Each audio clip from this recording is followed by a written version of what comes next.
1957년 2월 25일 필라델피아 북동부에 위치한 폭스체이스에서 프리데릭이라는 대학생이 우연히 골판지 상자 하나를 발견했습니다. 그 상자는 미국의 백화점 체인점인 JC 페니에서 당시 판매 중이던 아기용 요람의 포장 상자였는데, 안에는 어린 소년이 온몸에 멍이 든 채 알몸 상태로 죽어 있었습니다. 프리데릭은 경찰에 신고를 하기를 꺼려합니다. 그는 여학교의 여학생들을 훔쳐보기 위해 그곳에 갔다가 상자를 발견했기 때문이었죠. 그래서 프리데릭은 경찰에 신고하는 대신 고해성사로 카톨릭 사제에게 이 사실을 털어놓았는데, 프리데릭의 고민을 들은 카톨릭 사제가 그를 설득해서 다음날 경찰에 신고를 했습니다. 실제 발견된 소년의 시신은 4살에서 6살 정도에 추정되는 백인의 파란 눈을 가진 102cm의 13kg으로 성장 상태가 좋지 않은 상태였고, 할례의 흔적이 있었습니다. 밝은 갈색의 머리카락은 금방 잘린 듯한 모습을 하고 있었고, 손톱과 발톱은 모두 깔끔하게 정리되어 있었으며, 소년의 몸 전신에서 여러 개의 멍 자국들이 발견되었습니다.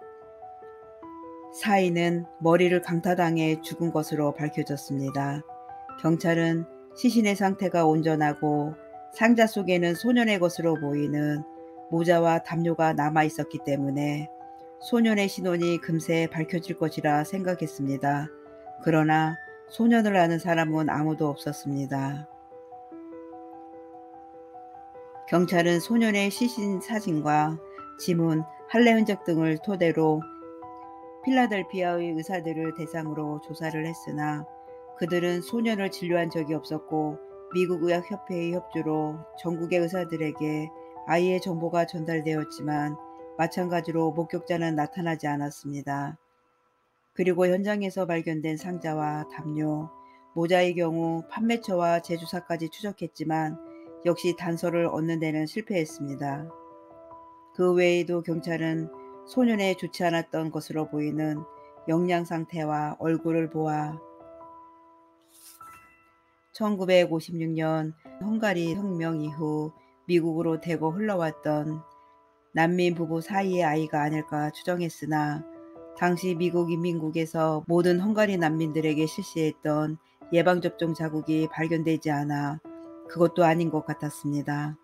아이의 모습을 담은 전단지를 펜실베니아주 전역은 물론 인근의 뉴저지주와 오하이오주, 델라웨어 지역까지 배포되었으나 이 소년을 아는 사람은 끝내 나타나지 않았습니다.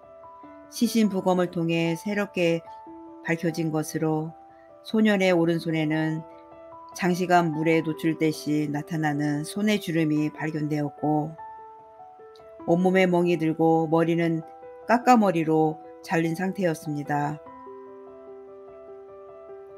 이발 상태가 엉성하고 머리에 여러 개의 멍자국이 발견되었는데, 이는 범인으로 추정되는 사람이 소년의 머리를 힘으로 강제로 고정시킨 채 이발하면서 생긴 것으로 추정되었습니다. 그것뿐이었습니다. 그 어떠한 확실한 목격자도 나타나지 않았습니다. 결국 수사는 미궁에 빠졌습니다. 얼마 후 살리라고만 밝힌 한 여성이 이 소년을 알고 있다며 나타났는데,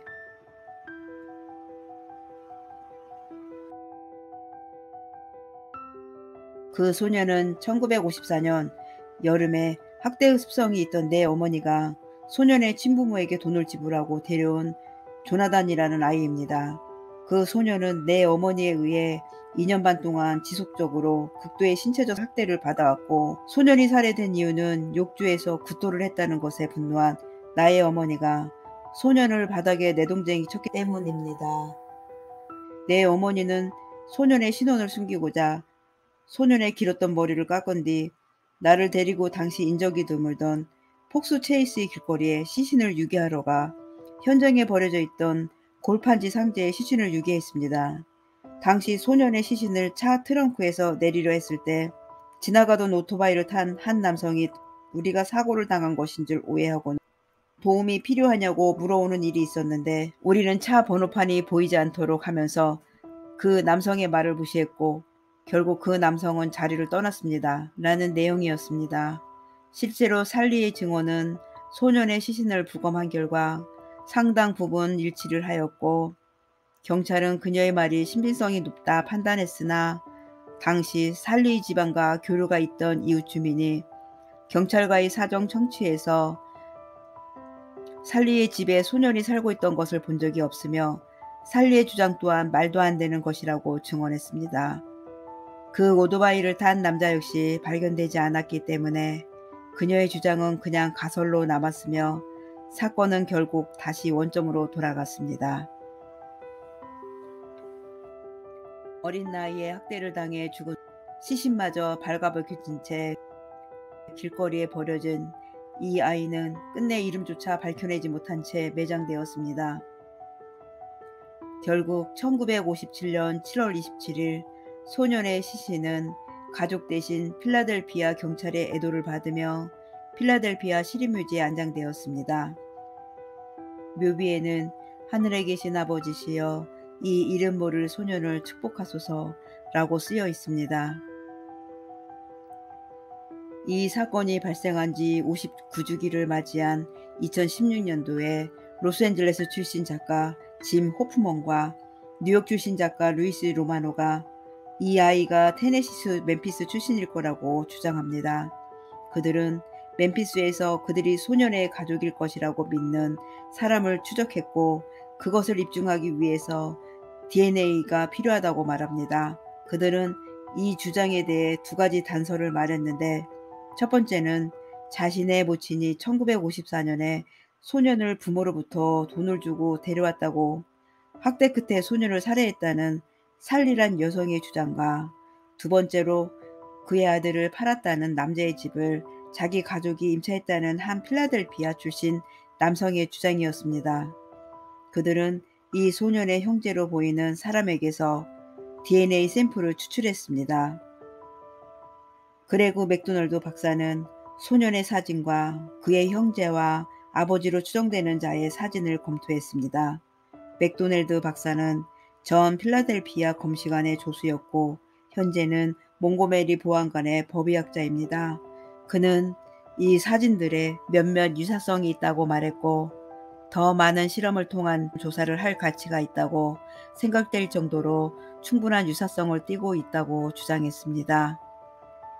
과연 이 소녀는 멤피스 출신으로 부모에 의해 출생신고도 안 한 채 돈 몇 푼에 팔려갔다가 죽음을 맞은 것일까요? 아직 소년의 신원은 여전히 오리무중입니다.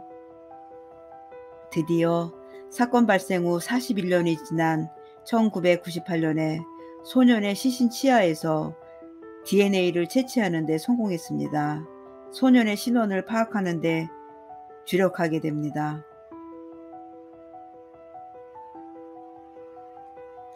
그리고 작년 2022년 12월 1일 마침내 신원이 DNA 검사를 통해 밝혀졌는데 소년의 이름이 조셉이라는 5세 남아로 밝혀졌습니다.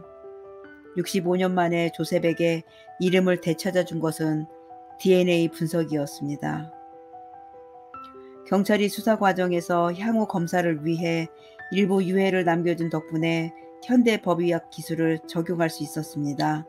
경찰 당국은 DNA 데이터베이스에 업로드된 정보를 토대로 조셉의 목의 친족을 찾아내 연락을 취했습니다. 친부모는 모두 사망했으나 형제 자매들은 살아있는 것으로 확인됐으며 경찰은 친부모의 신원을 비공개 처리했습니다. 사건을 맡은 제이슨 스미스 강력반 수사과장은 용의선상에 오른 인물은 있다면서도 현재 활발히 수사 중인 사건에 대해 용의자 정보를 공개하는 것은 무책임한 일이라며 선을 그었습니다. 이어 스미스 과장은 가해자를 밝히는 일이 매우 힘겨운 싸움이 될 것이라 예고했으며 경찰은 박스 속 소년 사건에 대해 체포나 유죄 판결로 이어지는 정보에 하나 2,605만원 상당의 보상을 제시했습니다. 필라델피아 경찰청은 조셉이 그 누구도 겪어서는 안 되는 공포를 경험했다 안타까워했습니다. 오늘도 들어주셔서 감사합니다.